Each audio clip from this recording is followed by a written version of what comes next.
दोस्तों, राहुल गांधी की एक और बात है, इसका लोहा हमें मानना पड़ेगा कि उनके पास कुछ खास तरह की राजनीतिक दृष्टि है। वे कई बातों का पूर्वानुमान लगा लेते हैं। जो आज हो रहा है उसे वे अपनी राजनीतिक बुद्धि से पहले देख लेते हैं। आपको ध्यान होगा कि 2018 में राहुल गांधी ने क्या वक्तव्य दिया था। उन्होंने कहा था कि जीएसटी में पूरी तरीके से सुधार होना चाहिए, समान जीएसटी 18% का हर चीज पर लगाया जाना चाहिए, एक ही टैक्स होना चाहिए। ये जो तरह तरह का जीएसटी है ये नहीं होना चाहिए, इससे पेचीदगी पैदा होती है और दिक्कतें पैदा होती हैं लोगों को, और जीएसटी गब्बर सिंह टैक्स में बदल जाता है। आज नरेंद्र मोदी जो लाल किले पर कह रहे थे वो क्या है? इसका मतलब यह है कि राहुल गांधी की जिस बात का पहले पहले एक कान से सुनकर दूसरे कान से सरकार ने निकाल लिया था, आज सरकार उसी बात को दोहरा रही है। दरअसल राहुल गांधी कई बातों का पूर्वानुमान लगा लेते हैं। जो आज हो रहा है उसे अपनी राजनीतिक बुद्धि से वे पहले देख लेते हैं। इसका एक और उदाहरण मैं आपके सामने रखता हूं।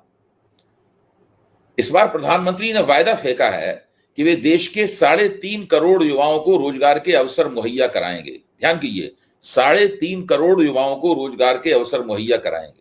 ये 3.5 करोड़ का आंकड़ा किस आधार पर नरेंद्र मोदी ने निकाला है, इस पर अभी हम आगे जाके चर्चा करेंगे। राहुल ने कल भी इस तरह के वायदों की पोल खोली थी और वो आज भी खोल रहे हैं। लोग भूल जाते हैं, इसलिए याद दिलाना जरूरी है।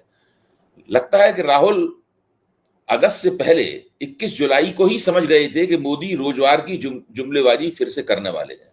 इसीलिए उन्होंने कारपोरेट मामलों के मंत्रालय से संसद में सवाल पूछा था कि क्या वर्ष 2024-25 के लिए सरकार ने पीएम इंटर्नशिप स्कीम PMIS के तहत युवकों को 1 करोड़ इंटर्नशिप मुहैया कराने के लिए कोई रोड मैप या योजना तैयार की है?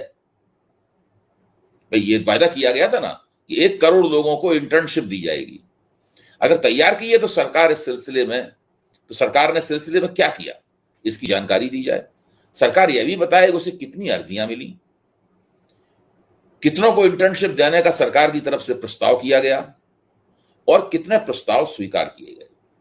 यह स्कीम 2 राउंड की है, इसलिए राहुल जी ने यह भी पूछा कि पहले और दूसरे राउंड के आंकड़े दिए जाए।